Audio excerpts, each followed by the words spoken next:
بہت اہم، یعنی حدیث قدسی میں سے ایک میں پروردگار کا یہ ارشاد بھی ہے کہ سارا سال میرا بندہ دعا کرنے کے بعد یہ انتظار کرتا ہے کہ میں اس کی حاجت پوری کروں، اور یہ رمضان کی کچھ راتیں میں انتظار کرتا ہوں کہ ہے کوئی مجھ سے مانگنے والا جو مجھ سے مانگے، میں اس وقت ہر دعا کرنے والے کی ہر دعا قبول کروں گا۔ ان میں سے ایک افطار کا موقع، ماہ مبارک رمضان کا بہت گہرا یا بہت کلوز قسم کا ایک ریلیشن یا کنیکشن حج سے۔ قرآن میں بھی سورہ بقرہ میں جہاں روزے کی آیتیں آئیں، یا ایھا الذین آمنوا کتب علیکم الصیام کما کتب سے لے کے آخر تک، جہاں روزے کا بیان مکمل ہوا اس کے فوراً بعد حج کا بیان شروع ہوا۔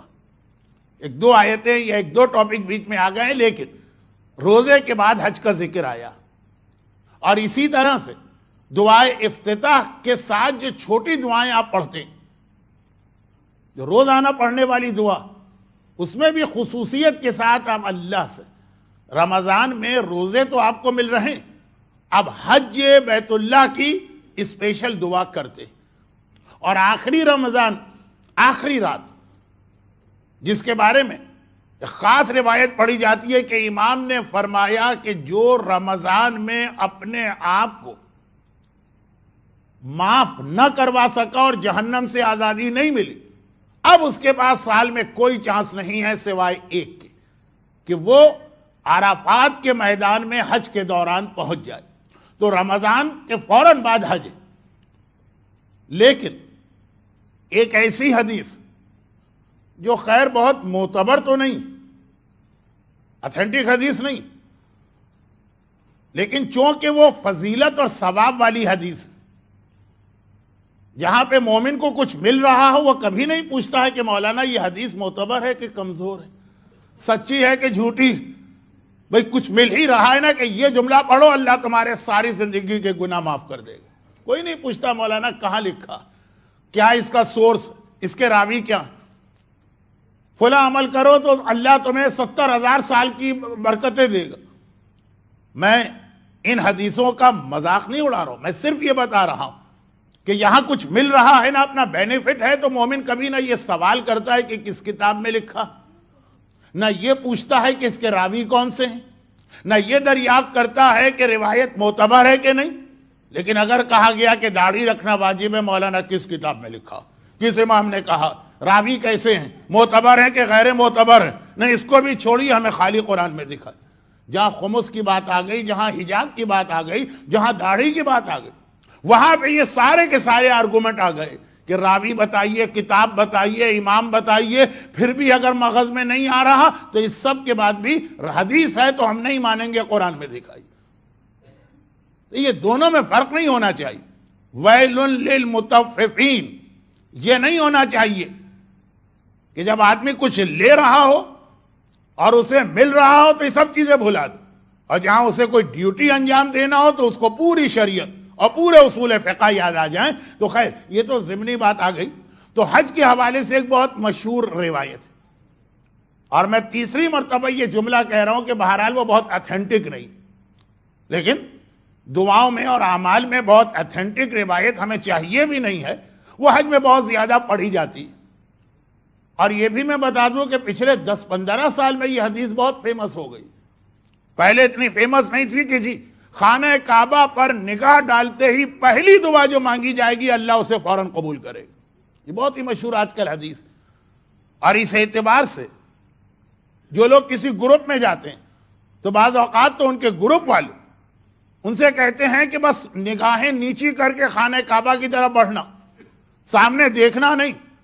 جب ہم کہیں تب نگاہ اٹھا کے دیکھنا، ایسا نہ ہو کہ تم ٹائم سے پہلے دیکھ لو اور تمہارا وہ چانس مس ہو جائے۔ یہ اس انداز سے جو اسلام نہیں، یہ دین نہیں، ایسی کوئی چیز نہیں آئی ہے روایتوں میں، لیکن میں یہ بتا رہا ہوں۔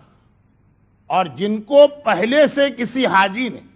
بریف کیا ہوا ہے یا کچھ بتایا ہوا ہے تو وہ تو مکے میں ہوٹل میں سامان رکھتے ہی پوچھنے لگتے ہیں مولانا وہ پہلی دعا کہاں مانگنا ہے؟ ہم نے کہا یہ ہوٹل ہے ابھی ٹھہر جائیے، یہ ٹوائلٹ ہے ابھی ٹھہر جائیے، جب آئے گا وہ موقع تو ہم آپ کو بتا دیں گے۔ تو خیر خلاصہ یہ کہ اتنا یہ چیز مشہور ہے اور ہر ایک کے دماغ میں، مگر بعض اوقات سامنے کی چیز آدمی بھول جاتا ہے اور دور کی چیز اس کو یاد رہتی ہے۔ آنکھوں میں اگر آئی سائٹ ویک ہو جائے تو یہ پرابلم تو ہوتا، لیکن انسان کی عقل تو کمزور نہیں ہونا چاہیے۔ یہی روایت حج سے زیادہ اتھینٹک ہے روزے کے بارے میں۔ حج خانہ کعبہ پہ، میں خانہ کعبہ کا مذاق نہیں اڑا رہا ہوں، نعوذ باللہ اس کی اہمیت کم نہیں کر رہا ہوں، وہاں کی دعا کی فضیلت کو کم نہیں کر رہا ہوں، بلکہ میں نے تو